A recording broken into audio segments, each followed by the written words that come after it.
Right, there you go. Right, so as I was saying, tonight's meeting is we're going to cover the changes that the IRD are making to their online portal and just a few things that they are also introducing. One is going to be compulsory and the other is going to be you can opt into it. We're going to just show you how to find your New Zealand business number and how you can use that. Then we have developed, Mel has put together a good payments claim and we're just going to go over what a payment claim needs.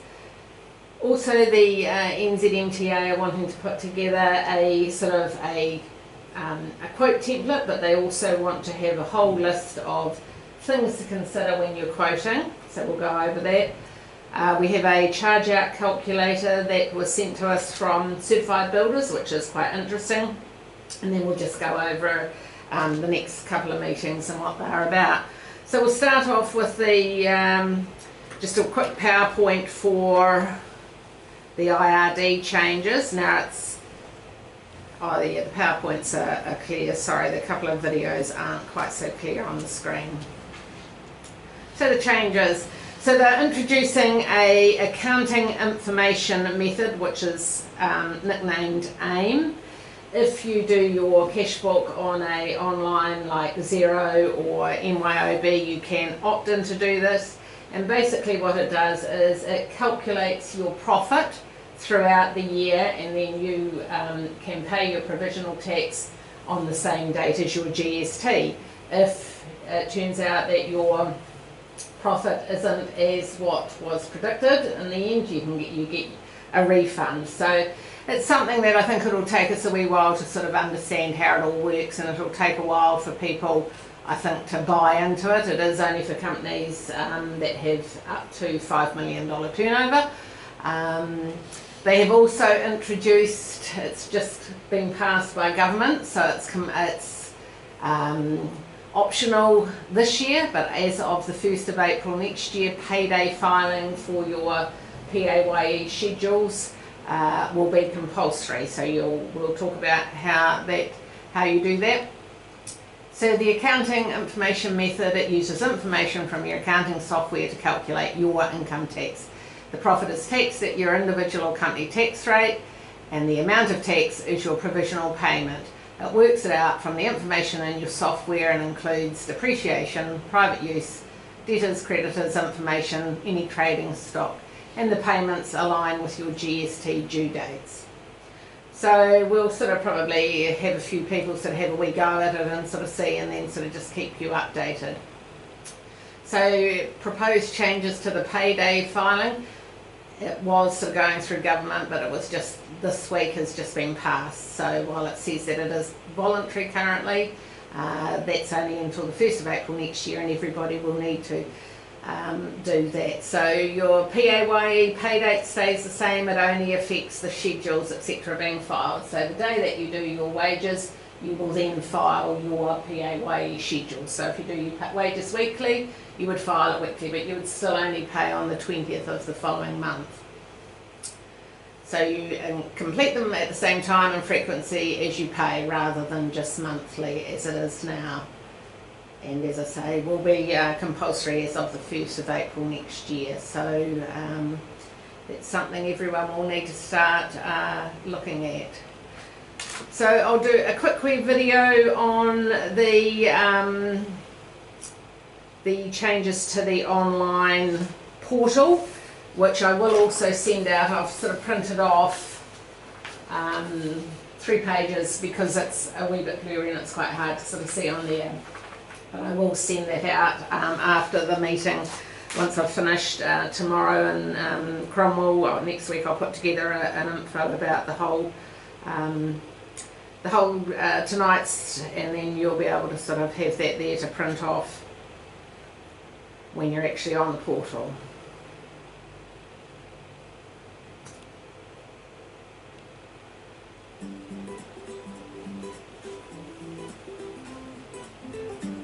In this video, we'll show you a preview of some great new features in the My Business section of My IR. We're continuing to make improvements based on customer feedback until My Business goes live in April. So please note, some things may change. When you log into My IR, you will see a new tab called My Business. This replaces the My GST tab. Here, you'll see the business tax accounts you may be registered for, like GST, fringe benefit tax, and gaming machine duty. Also, the Alerts section of the My Business tab will provide a reminder of any actions related to your business tax accounts you need to complete. Under I Want To, you'll see frequently used tasks. For a list of tasks, select the More button. To file a return, start by selecting the relevant account or tax type and choose the period you want to file for. We've used a fringe benefit tax return as an example. Then, continue to follow the prompts to complete your return. The navigation along the top of the screen will help show you where you are on the site. You can also use it to return to a previous page. Under the Submitted tab, you'll see Saved Draft Returns, Submitted Returns, and Returns that have been processed. The Correspondence tab is where you can find messages and documents related to your My Business tax accounts, like statements and notices. You can also contact us using secure mail and keep track of important documents that we send you. Under the Registration Details tab, you'll see a summary of the details we hold on file for your business. The Logons tab shows all the people who have access to your business My IR account. You can click on any of these to update or cancel access. In Settings, you can edit your profile details, like your email address, and choose how you'd like to receive notifications from us. If you want to return to the My Business landing page at any time, click My Business. Or, to return to My IR homepage, click the My IR logo. We hope you found this video helpful. For more information, visit ird.gov.nz/mybusiness. So from what I can see, sorry, it's not even clear on the computer screen or on there, but I think if you get these when I send them out and print them off, when you first go onto it, it is live now at what's the date today, so it started yesterday. So if you log on now, it will be the new screen, and to me it seems a lot easier to work your way around it. I found the old IRD website pretty hard to sort of follow, and I used to, get a bit confused. Certainly, you had to do file transfer and then sort of browse to pick them up. I think that will be, for people that do it online, I think you will find it a lot easier. So go on and have a wee look at it now that it is up. And yes, you'll get this next week, so you can print it off, keep it beside you when you're on there, so you can just actually see where and what to do. So the next thing we'll just do is the New Zealand business number. Now every company has a New Zealand business number. We are actually using it for our membership number. So you can get it by either going onto the company's register or onto nzbn.govt.nz, which will go onto that site shortly. So the New Zealand business number is something, it's a central register where all the details are kept about your business, and it has all your contact details, etc. And it is getting now where that is shared, particularly at the moment it's shared amongst government departments, so ACC, IRD, etc. can access that, but it's going to get where it's shared out far more. So companies, you can go on and have a look at your suppliers, etc. If you change address, you only need to go onto there and change the details once, and then everybody has access to that, and we'll get your updated email. So like last year we had quite a bit of an issue with the Vodafone. A lot of people weren't getting our emails. Not that we knew that, because you didn't get once the Vodafone stopped, you didn't get a bounce back or anything. So you just assumed people had got it, so then you had to trawl through and find who was on Vodafone, etc. So if you're a sole trader, however, you do have to apply for a membership number, and I'll show you where you can do that. So it's just basically, I think it's a lot easier, because certainly, I think I came across about 15 or so members, just by scrolling through all the email addresses to see who was Vodafone or whatever the others were, iHug or what have you, and then had to text them, you know, you've changed your email address, what is it? So this central register, and also it will be it is a great tool to actually, if you have a new builder, etc., contact you wanting to do work, you can actually go on and see that, you know, they are a legitimate company, you know, and where you can, you know, track them down if need be. So it's everyone's been automatically assigned. It is a 13-digit number, so it's very large. So your membership number, like if you do the fuel discount scheme, they will ask for your membership number. For people who are applying to be licensed, they ask for that. So I will show you where you can find it. And as I said, sole traders need to apply for it. It is our membership number, and you can confirm the details of any company you're considering doing business with. So we'll go on and have a wee look. nzbn.govt.nz. Oh.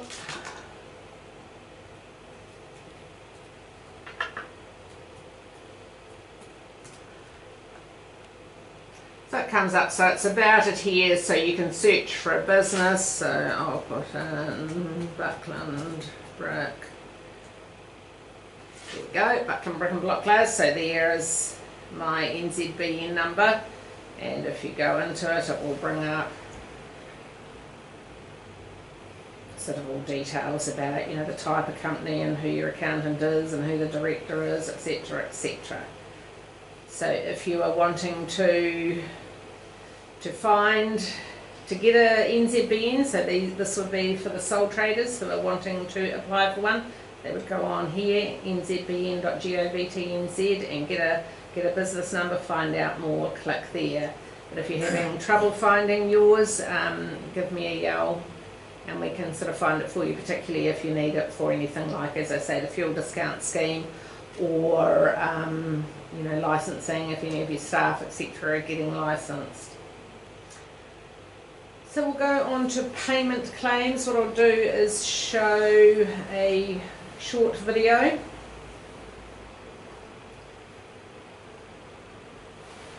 The payment claim process was introduced to stop cash from unreasonably being withheld during construction disputes. So we all know the story.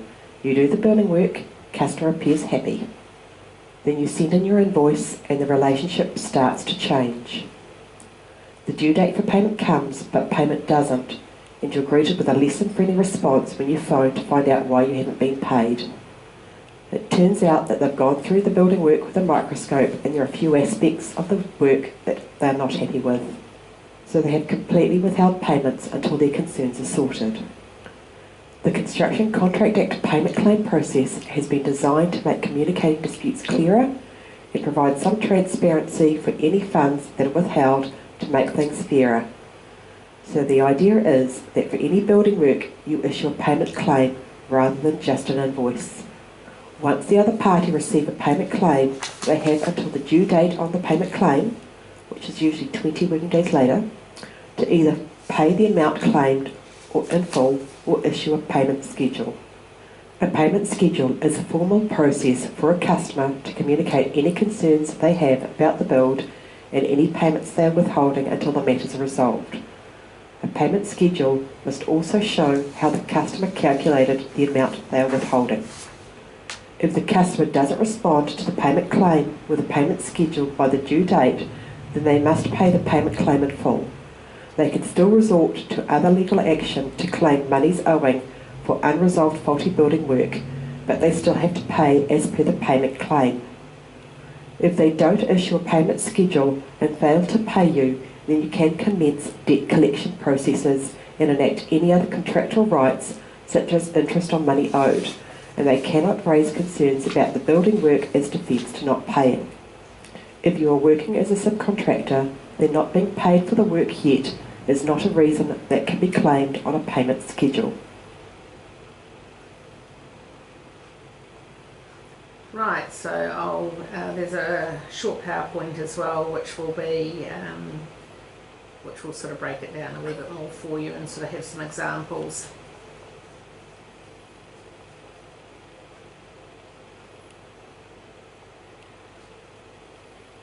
So the purpose of it is to facilitate regular and timely payments between the parties of a construction contract, and also to provide for the speedy resolution of disputes arising under that construction contract, and also to provide remedies for the recovery of payments under a construction contract. There was a video. So this is a payment claim schedule process. So the top third here is the contractor, you people. This middle bit is the client, the customer, and this is the legal process. So it starts off with that the contractor completes or part completes the build. They issue a payment claim, which is really just an invoice, but it just needs to have a few extra things on, which we'll go over shortly. They send that to the customer. The customer decides if they're okay with it and chooses to either yes that they're okay with it, pays you, money goes into your bank and you're happy, or they decide no, they're not happy with it and they issue a payment schedule. So then that comes back to you. You decide if you agree with what they're not happy with, and if you do agree, then you go and you remediate or fix it up. If you don't, you go down here and you can commence mandatory adjudication and commence debt collection process. So what needs to be in a payment claim? You need to have sufficient details to identify the construction contract to which the payment relates. You need to identify the construction work and the relevant period to which the payment relates, the claimed amount, the due date for payment, the manner in which the payee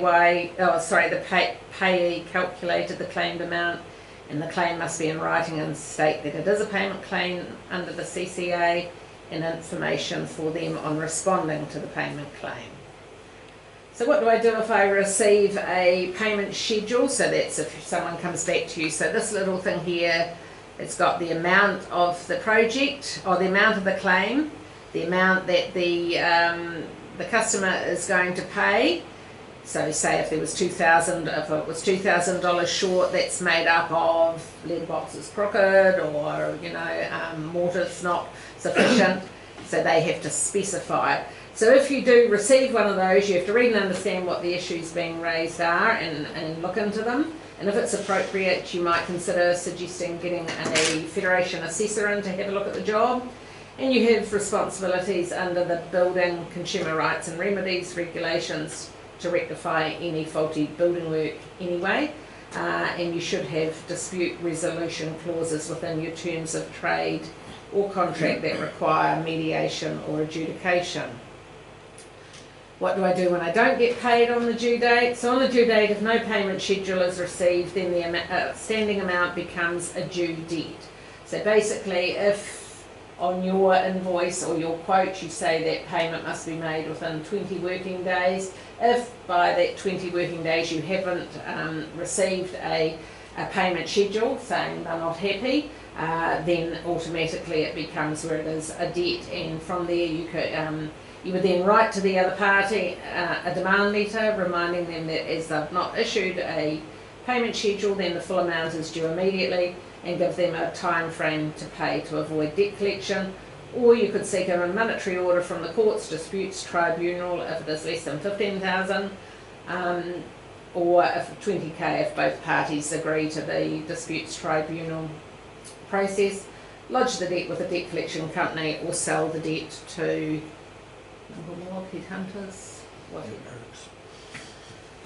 So so we've put together a payment claim form with our logo and room there to put your own individual logo. This part in here relates to the original contract price.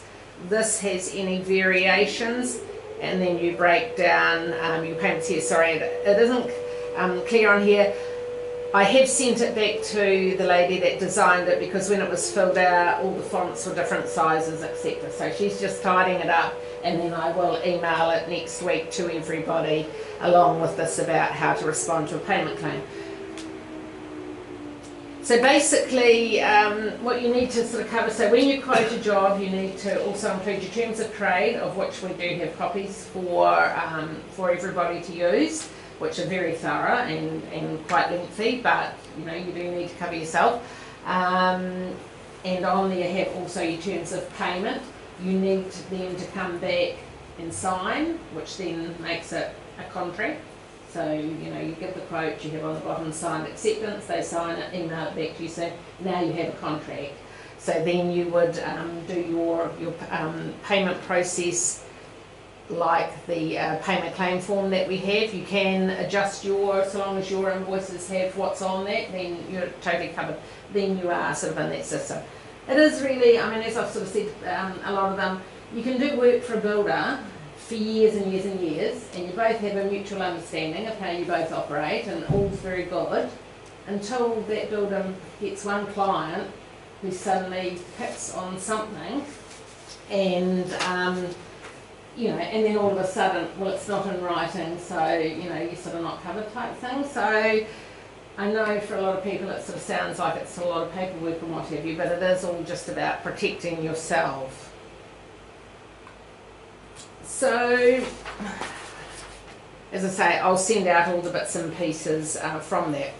Also, as I said, we were putting together a quote template.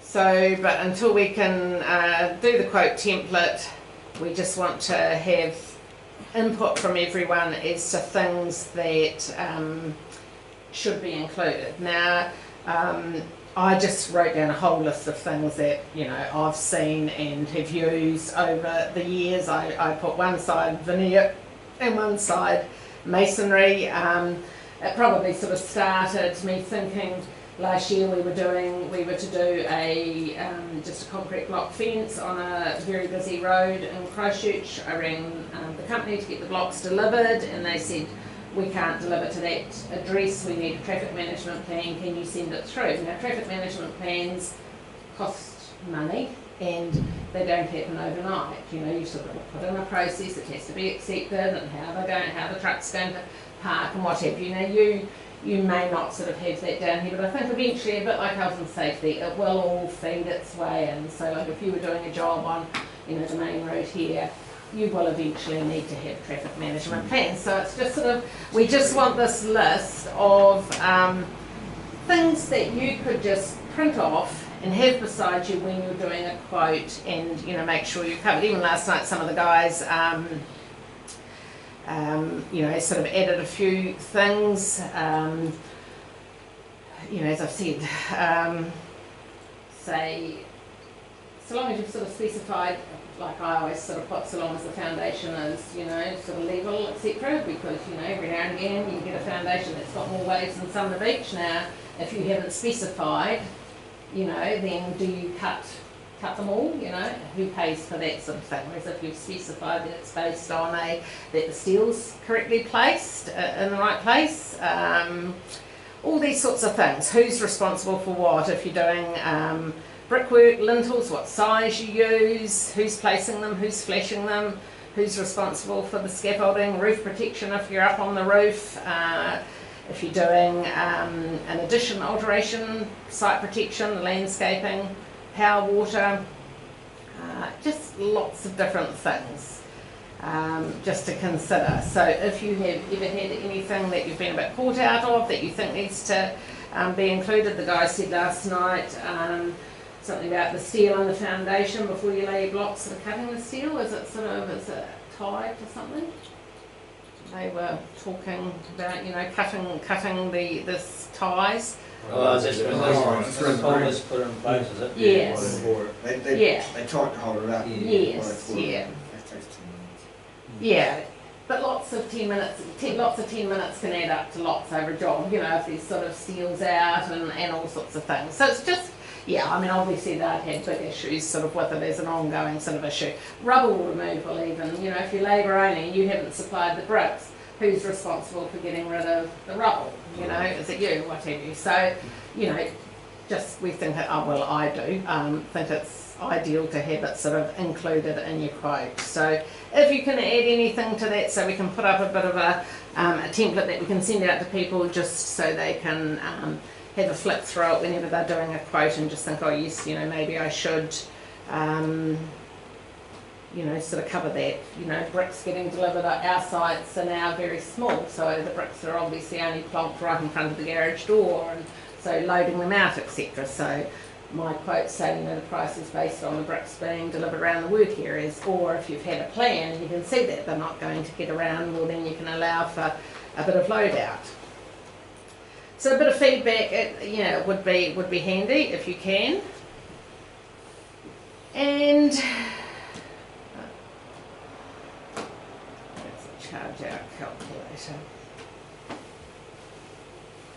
So that format of the invoices you showed before, is that something which we can copy? Is that like we can actually copy that off that program? Yeah, well you can either use that one, I will send it to you once I get it. It's just when I filled it in, the writing wasn't all aligned over the one side, it was sort of in the middle, it was a bit all off, and the fonts were large and small, so I've asked you just to tidy that up.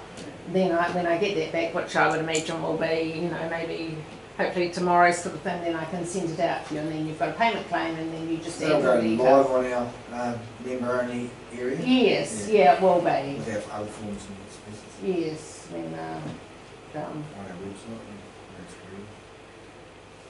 So the charge out calculation. So this is just a draft at this stage, and it was done by certified builders. It's, I think, you know, a lot that they have included is very similar to Brick Lane, you know, weekdays, etc.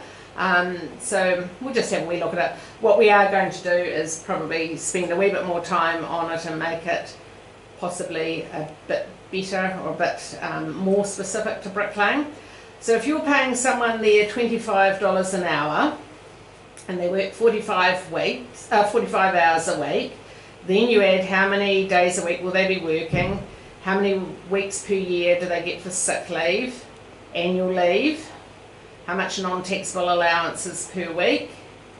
So then you go down to the holiday pay calculations, so number of the weeks per year, annual leave for, how many statutory, 2.2 weeks for statutory, how many sick weeks per year, allowance for office, training, bereavement leave, discretionary leave, 1 week.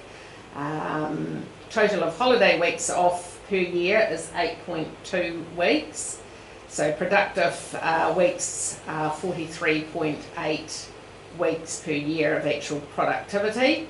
So then looking at your insurance, so what percentage of the wages are paid to ACC, what percentage of the wages are paid for public liability insurance, plus an extra week for the first week of ACC, which while it doesn't happen every year to every staff member, it is something you have to be prepared to pay if it does happen to one of your staff. The employer KiwiSaver contribution, so all those add up to 13%. Now that doesn't cover insurance for your vehicles or anything like that, that's just public liability insurance, so you know, for them on the actual work site. So then you add up all that, so then their pay, if they were just paid $25 an hour times 45 hours would be that, but then you add on the holiday percentage, the weekly subtotal becomes that, then you add your insurance percentage, another $171, so suddenly now they're costing $1,500, so it's already gone up $400, plus the $40 non-taxable allowance they get. So when you break it down here, so the hours they work, the tea breaks, so this is the unproductive hours. So tea breaks, 1.67 hours per week. Travel time to get to the job, set up and pack up time, 4 hours per week. Average weekly wet days, 3. So total unproductive hours over a week is based on that is up to 8.67. So while you're paying them 45 hours, actual productivity is for 36.33 hours. Now all that together, the person that you are paying $25 an hour are actually costing you $42.57. And as I say, that doesn't include all the other things like running your office, petrol, vehicles, phone, profit, So we need to be $60 an year. charge. Break even. 65 probably. It's a bit of an eye-opener really, and as I say, you know, bereavement leave, it doesn't happen to every staff member, you know, once a year. But it could happen to that staff member 3 times a year sort of thing. Like you have to factor that in because it is a cost that you could be up for. So I'll show you if we bump it up to, it's a good wee thing because you can just bump in, you know, how many hours. So if you're now paying someone $30 an hour, they're actually costing you $51 pretty much. So what is the percentage actually to total overheads on top of the, Oh, what is it? Where do we start it off with, 25? 25. So that's it was 25. You get 50 cents. So it's getting up around about 70%, isn't it? Maybe higher. You up to, what are you up to 50 there now? So 30 to 50. So that's $30. Yeah. Oh, yeah. That's up 30. yeah. So that would be that is 70%, isn't it? 30. Mm. 37 is 21. But that's not $51. even covering the whole And business. that's not profit It's not or profit. covering your actual overheads for just But it general does, it's gonna be if you have 100%. more staff, it does come down. Certainly it does, yeah. Not this one, because that's just, you know, like it was only 1% for the public liability, Mm. so obviously, you know, each person. But the other costs, the more staff you've got, your, you know, your fixed costs, you know, your telephones, your petrol, etc. You know, if you've got 20 staff and, you know, if you've got 2 staff and they both have a vehicle, but if you've got 20 staff and there's only 4 vehicles sort of thing, well then of course, yes, it is spread, but I got an old historic document Tommy and a few guys wrote out once with, it's not about actual hourly rates, but it's about productivity. Would you be interested in that, Jan? yeah, definitely, To, definitely. maybe put on the, It's an illegal document. huh? It was an illegal document. No, it's Very- not, you No, don't, no, that was in that blue book. huh? That blue book. It's just talks about How long can stuff? how long it should take you to do stuff per square metre. It doesn't talk about actually what.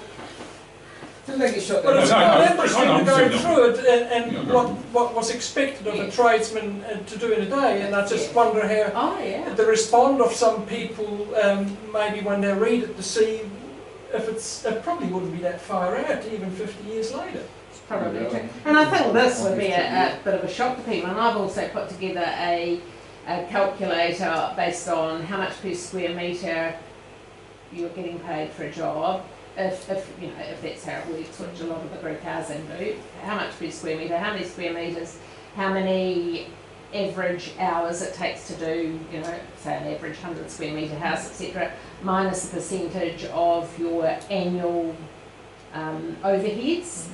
And basically that left the profit, which, you know, and it is something that you can sort of go in and you can click and you can adjust, you know, yourself to sort of see what profit you would be expected to make, which once again I think would be a bit of an eye-opener for some people who think they're doing really well and are seriously only making a couple of $100 over and above, you know, that. So yes, so the next meeting was set down for sort of mid-June, and I won't be travelling, but it is one where we have talked about getting councils along. Some areas have, you know, several councils that they work with who all see things differently and do have some issues with some of the inspection criteria, etc. Is it something that would be worthwhile? Would you people be interested in having inspectors or council come along, have a bit of a chat to them? We think it's quite a good idea to build a bit of a relationship